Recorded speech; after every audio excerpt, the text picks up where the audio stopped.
Hello everyone, welcome to our channel. This is Srishti Agarwal. तो मैं आप सभी कक्षा 10 क्लास 10th के स्टूडेंट्स के लिए लेकर आई हूँ यहाँ पर हिंदी सब्जेक्ट, जिसमें हम देखेंगे स्टार्टिंग से लेकर सभी चैप्टर्स के आपके क्वेश्चन आंसर, साथ ही समझेंगे हम उस पाठ का सार, और कभी कभी हम देखेंगे जो आपके लेखक हैं ना, उनके बारे में भी, जो अगर फेमस लेखक हैं या फेमस राइटर हैं, उनके बारे में भी हम उनकी पर्सनल जानकारियां भी देखेंगे, ताकि आपको जो उस पार्ट से रिलेट कोई भी कंफ्यूजन हो वो आपका क्लियर हो सके। तो यहाँ पर हम स्टार्ट करने वाले हैं चैप्टर्स को। उम्मीद है आपको ये चैप्टर्स की सीरीज़ अच्छी लगेगी और आप जुड़े रहेंगे एंड तक इसी तरह हमारे इस चैनल के थ्रू। और अगर आपको किसी भी क्वेश्चन में कोई डाउट रहता है, कोई क्वेरी रहती है, तो आप कमेंट बॉक्स में कमेंट करके बता सकते हैं। तो यहाँ पर हम स्टार्ट करेंगे इस पार्ट को। सबसे पहले चैप्टर फर्स्ट, सूरदास के पद। अब यहाँ पर बात सूरदास की हो रही है, जो कि एक बहुत ही ज़्यादा फेमस कवि रहे हैं। सूरदास ने 3 ग्रंथों की रचना की थी। ये 3 ग्रंथ थी सूरसागर, साहित्य लहरी और सूरसारावली। 3 ग्रंथों में सूरसागर जो है वो सबसे ज़्यादा इनका फेमस हुआ था। सूरसागर में इन्होंने ब्रिज भाषा में कृष्ण और गोपियों के प्रेम का वर्णन किया है, और वात्सल्य श्रृंगार को भी इन्होंने काफ़ी दर्शाया है अपने सूरसागर ग्रंथ में। तो यहाँ पर सूरदास द्वारा कृष्ण और गोपियों के प्रेम के वर्णन को दर्शाया गया है इस पद में।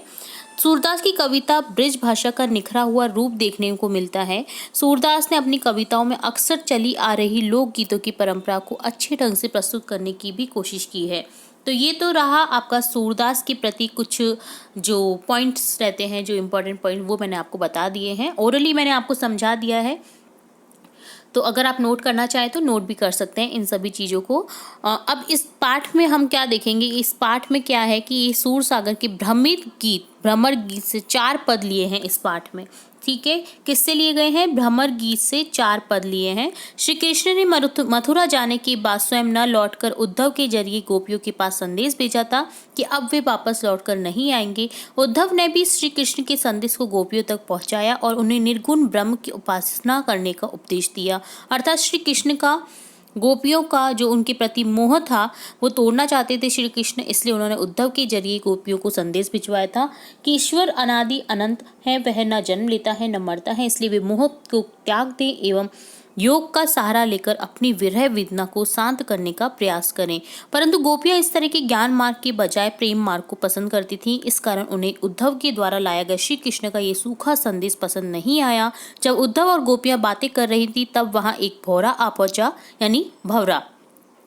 यहाँ से भ्रमर गीत का प्रारंभ होता है। गोपियों ने भ्रमर के माध्यम से उद्धव का बहुत मजाक बनाया। प्रस्तुत 4 पदों में उद्धव और गोपियों के बीच इसी वार्तालाप के एक अंश को दिखाया गया है। तो ये रहा इस पाठ से रिलेट कुछ सारांश, जिससे मैंने आपको बता दिया कि इस पाठ में आखिर आपको क्या देखने को मिलेगा। तो ये सूरसागर के भ्रमर गीत से लिया गया है। 4 पद यहाँ पर टोटली बताए गए हैं, जो भ्रमर के माध्यम से गोपियों और उद्धव के द्वारा जो वार्तालाप हो रही है, भ्रमर के माध्यम से हो रही है, तो वो यहाँ पर दर्शाया गया है। ठीक है, ये रहा आपका पाठ का कुछ सारा, जिसके थ्रू आप समझ सकते हैं कि इस चैप्टर में आपको आगे क्या देखने को मिलेगा। अब देखते हैं क्वेश्चन आंसर्स। तो ये क्वेश्चन आंसर्स हम डिटेल में समझेंगे, तो एंड तक बने रहना है आपको इसी तरह। सबसे पहले प्रश्न है, गोपियों द्वारा उद्धव को भाग्यवान कहने में क्या व्यंग्य निहित है? आंसर हो जाएगा, गोपियों द्वारा उद्धव को भाग्यवान कहने में यह व्यंग्य छिपा हुआ है कि गोपियां दिखावे के रूप में उनकी प्रशंसा कर रही हैं, किंतु व्यंग्य के रूप में ये कहना चाहती हैं कि तुम बड़े अभागे हो, यानी जिसका कोई भाग्य नहीं होता, जो तुम प्रेम का अनुभव ही नहीं कर सके, न ही किसी को अपना सके, तुमने प्रेम का आनंद ही नहीं जाना, इसलिए तुमसे बड़ा अभागा और कौन हो सकता है। तो गोपियां उससे व्यंग्य कर रही हैं कि तुमसे बड़ा अभागा कौन हो सकता है, तुमने तो प्रेम को ही नहीं समझा। ठीक है, तो यहाँ पर आपको समझ आ गया होगा।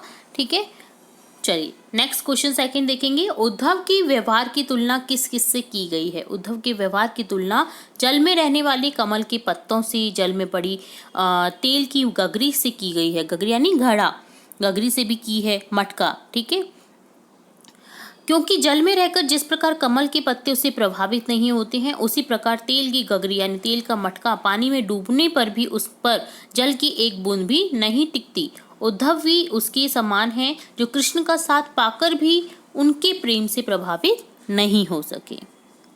तो गोपियाँ कह रही है कि तुम प्रभावित ही नहीं हो, तुम्हारा कोई संग में रहने का कोई औचित्य ही नहीं निकला तुम्हारे जीवन काल में, कि तुमने प्रेम ही नहीं समझा, प्रेम ही नहीं हुआ तुम्हें कभी, तो तुम क्या समझोगे हमारी व्यथा को। तो इस तरह से तुलना की गई है उद्धव के व्यवहार की कमल के पत्तों और जल में पड़ी तेल की गगरी से। प्रश्न संख्या 3 है, गोपियों ने किन किन उदाहरणों के माध्यम से उद्धव को उल्हाने दिए हैं। तो यहाँ पर उदाहरण देखेंगे। उन्होंने कहा है कि उनकी प्रेम भावना की बात उनके मन में ही रह गई है, वे उसे न कृष्ण से कह पाई और न अन्य किसी से कहने में समर्थ हो सकी। समर्थ यानी कह सकना, यानी आप कोई भी काम करते हैं वो तो उसको करना, ठीक है। तो वो ना वो कह सकी कि हम उनसे कितना प्रेम करते हैं, या फिर वो अभी किसी को बता भी नहीं सकती कि वो जो कृष्ण से है कितना प्रेम करती हैं। वे अब तक कृष्ण के आने की प्रतीक्षा में ही जीती रहीं, किंतु उन्होंने स्वयं न आकर तुम्हारे माध्यम से योग संदेश भिजवाया, इससे उनकी विरह व्यथा और बढ़ गई है। विरह यानी वियोग की जो व्यथा होती है वो उनकी बढ़ गई है, ठीक है। नेक्स्ट देखेंगे कि वे कृष्ण से अपेक्षा करती थी कि वे उनके प्रेम की मर्यादा को रखेंगे। उनको कृष्ण के ऊपर बिल्कुल विश्वास था कि वो उनकी प्रेम की या प्यार की मर्यादा को रखेंगी, किंतु उन्होंने ये संदेश भेजकर प्रेम की सही मर्यादा को ही तोड़ दिया है। तो वो काफ़ी दुखी हो गई हैं कृष्ण के योग संदेश को पाकर के, इसलिए वो उदाहरणों के माध्यम से उद्धव को उड़ाने दे रही हैं। प्रश्न संख्या 4 है, उद्धव द्वारा दिए गए योग के संदेश ने गोपियों की विरहाग्नि में घी का काम कैसे किया। विरहाग्नि यानी वियोग की अग्नि, वियोग की अग्नि में घी का काम कैसे किया। तो यहाँ पर आंसर हो जाएगा, मथुरा जाने पर गोपियां यह सोचकर उनकी प्रतीक्षा कर रही थी कि देर सवेर कृष्ण लौटकर उनसे मिलने अवश्य आएंगे, या फिर वे अपना प्रेम संदेश अवश्य भिजवाएंगे। इसी आशा के बल पर, इसी आशा, ठीक है, आशा यानी जो उनकी विचार था, जो वो सोच रही थी कृष्ण के बारे में, वो टूट गया उनका, ठीक है। इसी आशा के बल पर वे अपनी प्रेम व्यथा को सह रही थी कि कभी ना कभी तो कृष्ण आएंगे ही और वो उनसे कह पाएंगे कि वो उनसे कितना प्रेम करती हैं। लेकिन जब प्रेम संदेश के स्थान पर उनके पास योग संदेश आया कि योग करें, वो अपनी विरह व्यथा को कम करें, तो निश्चित ही उनकी विरह ज्वाला तीव्रता से भड़क उठी। विरह ज्वाला यानी वियोग की अग्नि, वियोग की आग। उद्धव की योग संदेश ने उनकी विराग्नि में घी का काम करके उसे और बढ़ा दिया, ठीक है। चलिए नेक्स्ट देखेंगे क्वेश्चन 5, मर्यादा न लही के माध्यम से कौन सी मर्यादा न रहने की बात की जा रही है। मर्यादा न लही, मर्यादा यानी मर्यादा न रही, ठीक है। तो यहाँ पर मर्यादा न लही के माध्यम से प्रेम की मर्यादा निभाने की बात की जा रही है।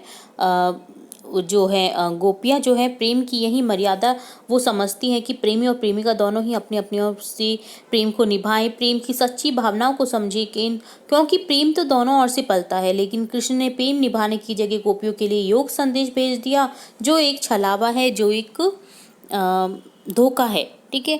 उसी छलावे को गोपियों ने मर्यादा का उल्लंघन कहा है।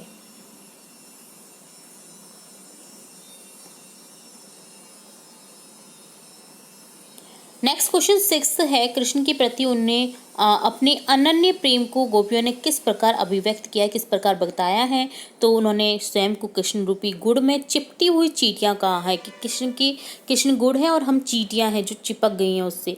वे अपने आप को हारिल पक्षी के समान मानती है जिसने कृष्ण प्रेम रूपी लकड़ी को मजबूती से पकड़ रखा है। वे मन, वचन और कर्म से कृष्ण को अपने मन में धारण किए हुए हैं। वे कृष्ण प्रेम में दीवानी होकर दिन रात सोते जागते कृष्ण नाम को ही रटती रहती हैं। वे कृष्ण से दूर जाने वाले योग संदेश को सुनते ही व्यतीत हो उठती हैं। तो इस तरह हारिल एक ऐसा पक्षी होता है, यहाँ पर हारिल शब्द है जिसको मैं बता देती हूँ कि जो अपने पैरों में लकड़ी हमेशा दबाए रखता है। तो उन्होंने अपने आप को हारिल पक्षी भी माना है, जो एक अपने आप में उनका अलंकार भी व्यक्त हो रहा है कि वो अपने आप को किसी के प्रति किसी के साथ में जोड़ रही हैं, ठीक है। इसी तरह से उन्होंने कहा कि कृष्ण रूपी गुड़ में वो चिपटी हुई चींटियां हैं, ठीक है। तो इस तरह से उन्होंने अपने आप को व्यक्त किया है, अभिव्यक्त किया है अपने प्रेम को कृष्ण के प्रति। सेवेंथ क्वेश्चन है, गोपियों ने उद्धव से योग की शिक्षा कैसे लोगों को देने की बात कही है। तो गोपियों ने उद्धव से कहा है कि वे अपने योग की शिक्षा ऐसे लोगों को दें जिनके मन स्थिर नहीं है, अर्थात जिनके मन में भटकाव है, दुविधा है, प्रेम की एक निष्ठा नहीं है, उनके लिए योग शिक्षा हितकारी है, उनके लिए ही अच्छी है। हमें योग की शिक्षा की आवश्यकता नहीं है, गोपियां इस तरह से उद्धव को कह रही हैं। क्वेश्चन 8 है, प्रस्तुत पदों के आधार पर गोपियों का योग साधना के प्रति दृष्टिकोण स्पष्ट करें। तो पठित पदों के आधार पर जो पढ़े हुए पद हैं हमारे, उनसे कहा जा सकता है कि कृष्ण प्रेम में पगी गोपियां योग साधना को नीरस, व्यर्थ और अवांछित मानती हैं। तो वो जो योगव्यता है वो उसे बेकार मानती है कि वो हमारे लिए नहीं हो सकती हैं। नीरस मानती है, कोई रस नहीं है उसमें, व्यर्थ यानी बेकार मानती हैं, ठीक है, जिसकी इच्छा ना हो। उनका मानना है कि योग साधना के बल पर कृष्ण अर्थात ईश्वर को नहीं पाया जा सकता है। योग साधना तो कड़वी ककड़ी के समान है। योग साधना को सुनते ही उनकी वीर्य ज्वाला और भड़क उठती है। इसलिए वे कहती हैं कि हम कृष्ण की बुद्धि का बड़प्पन ही मानते हैं कि उन्होंने हमारे लिए योग संदेश भेजकर हमारी अपनी समझदारी ही दिखाई है। इतना ही नहीं, वे कृष्ण पर आरोप लगाते हुए योग साधना के क्रम में कहती हैं कि हरि हे राजनीति पड़ी आए। हरि ने भी अब राजनीति पढ़ ली है, कृष्ण ने भी अब राजनीति पढ़ ली, जिसके कारण वे और अधिक बुद्धिमान हो गए हैं। और अंत में वो उद्धव को राजधर्म याद दिलाना चाहती हैं कि उनका राजधर्म क्या है, वो उन्हें ना समझाए कि वो उन्हें क्या करना है, ठीक है। तो इस तरह से वो योग साधना के प्रति अपना दृष्टिकोण व्यक्त कर रही हैं। नेक्स्ट क्वेश्चन 9 है, गोपियों के अनुसार राजा का धर्म क्या होना चाहिए। गोपियों के अनुसार राजा का धर्म होना चाहिए कि वे अपनी प्रजा को अन्याय से बचाए, उन्हें सताए जाने से रोके और दुख वेदना से उनकी रक्षा करे। तो इस तरह से वो उद्धव को राजधर्म याद दिला रही हैं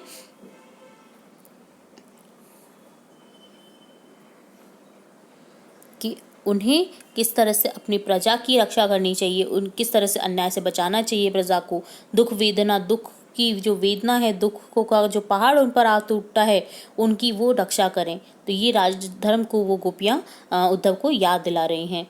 नेक्स्ट क्वेश्चन 10 है, गोपियों को कृष्ण में ऐसे कौन से परिवर्तन दिखाई दिए जिनके कारण वे अपना मन वापस पा लेने की बात कहती हैं। तो गोपियों को अनुभूति हुई यानी गोपियों की इच्छा, जो अंदर से जो इच्छा होती है वो हुई कि कृष्ण मथुरा जाने के बाद बदल गए हैं, वे अब हमसे प्रेम नहीं करते हैं, इसलिए उन्होंने न अब तक कोई प्रेम संदेश भेजा है, न अब तक हमसे मिलने आए हैं। इसके साथ ही उन्हें ये भी लगा कि वे मथुरा जाकर अब राजा बन गए हैं और अपनी राजनीतिक चलाने लगे हैं, जिसके कारण छल कपट से वे पूरित हो गए हैं। इसलिए उन्होंने हमें भुलावे में डालने के लिए योग संदेश भेजा है। इन परिवर्तनों को देखते हुए गोपियों को लगा कि अब उन्हें कृष्ण प्रेम में डूबा हुआ अपना मन वापस ले लेना चाहिए, अब उन्हें प्रेम नहीं करना चाहिए। नेक्स्ट क्वेश्चन 11 है, गोपियों ने अपने वाक चातुर्य के आधार पर ज्ञानी उद्धव को परास्त कर दिया। उनकी वाक चातुर्य की विशेषताएं लिखिए। वाक चातुर्य ने बोलने में चतुर।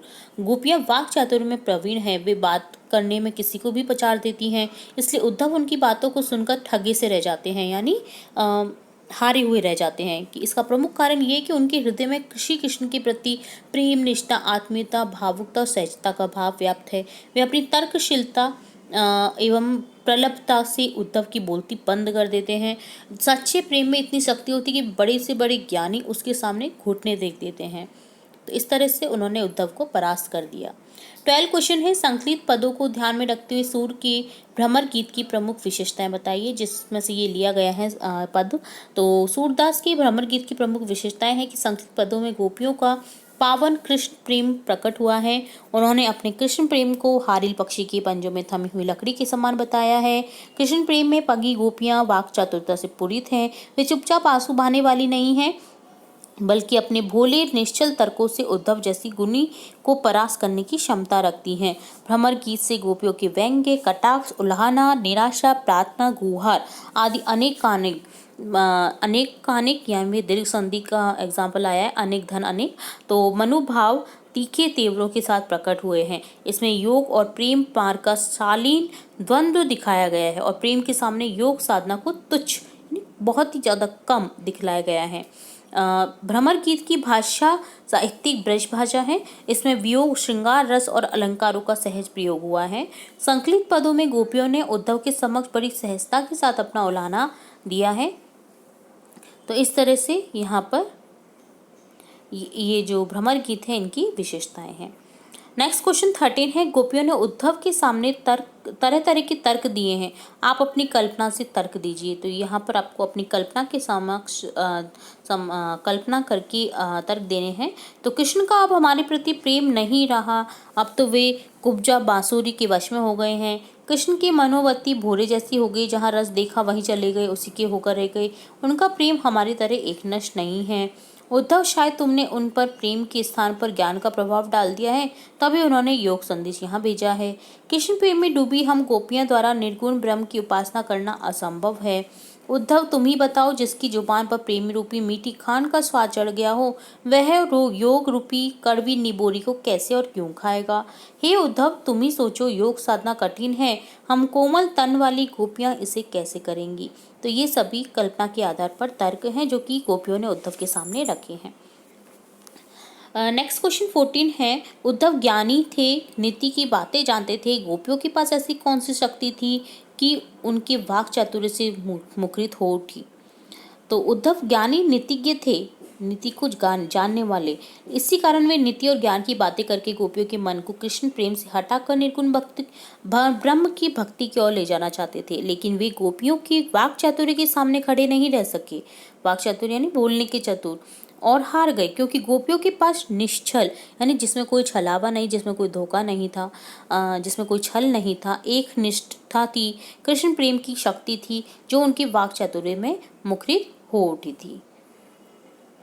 अगला क्वेश्चन 15 है, गोपियों ने यह क्यों कहा कि हरि अब राजनीति पर आए हैं। क्या आपको गोपियों के इस कथन का विस्तार समकालीन राजनीति में नजर आता है। गोपियों ने ऐसा इसलिए कहा कि गोपियां श्री कृष्ण के आने की बहुत समय से प्रतीक्षा कर रही। वो सोच रही थी कि मथुरा से कभी ना कभी तो श्री कृष्ण हमारे पास आएंगे ही आएंगे, और उन्हें ये आशा थी, उन्हें ये जिज्ञासा थी कि उनके कृष्ण वापस आएंगे, फिर अपना प्रेम संदेश भेजेंगे। लेकिन उन्होंने इन दोनों सोचों की जगह अपने से दूर ले जाने वाले योग साधना का संदेश भेजा। इस बात में गोपियों की चालाकी ही नजर आई, गोपियों को चालाकी ही नजर आई। तभी उन्होंने कहा कि हरि राजनीति पढ़ी आए हैं।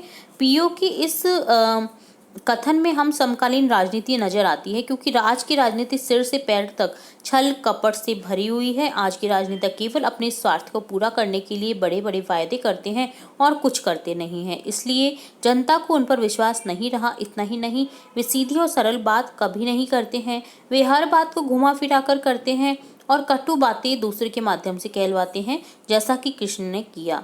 स्वयं तो गोपियों के लिए सीधे सच्चे बने रहे और योग का संदेश उद्धव के माध्यम से भिजवाया। तो इस तरह उन्होंने कहा कि श्री कृष्ण अब राजनीति सीख गए हैं, कि वो सामने ना आकर के किसी और के माध्यम से हमें योग संदेश भेज रहे हैं जैसे राजनेता करते हैं। तो इसलिए उन्होंने राजधर्म का पाठ पढ़ाया उद्धव को। तो ये इस तरह से डन होता है आपके सूरदास के पद के सभी क्वेश्चन आंसर्स। इसके एक्स्ट्रा क्वेश्चन भी हम देखेंगे नेक्स्ट पार्ट में, क्योंकि ये पार्ट कभी बड़ा हो जाता है अगर हम सभी क्वेश्चंस इसी में देख लेते हैं। तो यहाँ पर आपके जो टेक्स्ट बुक के क्वेश्चन आंसर्स है वो सभी मैंने यहाँ पर बता दिए हैं। इसके अलावा जो भी एक्स्ट्रा क्वेश्चन बनेंगे वो आपको मैं नेक्स्ट पार्ट में लाकर दिखाऊंगी।